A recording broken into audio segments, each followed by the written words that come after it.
भारत की रियासत झारखंड के डैम पर मुबैना खलाई मखलूक की वीडियो ने सोशल मीडिया पर धूम मचा दी है। सोशल मीडिया पर 30 सेकंड की वायरल वीडियो में एक चलती हुई चीज मुबैना तौर पर खलाई मखलूक की तरह नजर आ रही है। ये वीडियो भारतीय रियासत झारखंड के जिला हजारीबाग के एक पुल के करीब बनाई गई है। अगली चुड़ैल है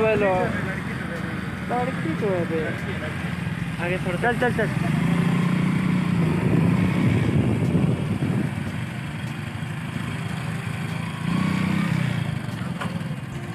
इस वीडियो में देखा जा सकता है कि खलाई मखलूक की तरह कोई चलते हुए जा रहा है और मोटरसाइकिल सवार अफराद लाइट मार रहे हैं। वीडियो बनाने वाले भी इस चीज को खलाई मखलूक और चुड़ैल करार देते हैं। ये कौन सी मखलूक है, ये बात अभी तक समझ में नहीं आ सकी। दूसरी जानिब ये वीडियो सोशल मीडिया पर तेजी से वायरल हो रही है और सोशल मीडिया सारिफीन की जानिब से भी मिले जुले रद्द-ए-अमल का इजहार भी किया जा रहा है। बाद सोशल मीडिया सारिफीन वीडियो पर तंज़ो मज़ाह भी कर रहे हैं। सोशल मीडिया सारिफीन इसे भूत और बाज खलाई मखलूक करार दे रहे हैं। तो नाजरीन, इस वीडियो को लेकर अपनी कीमती राय का इजहार नीचे कमेंट्स बॉक्स में जरूर करिएगा।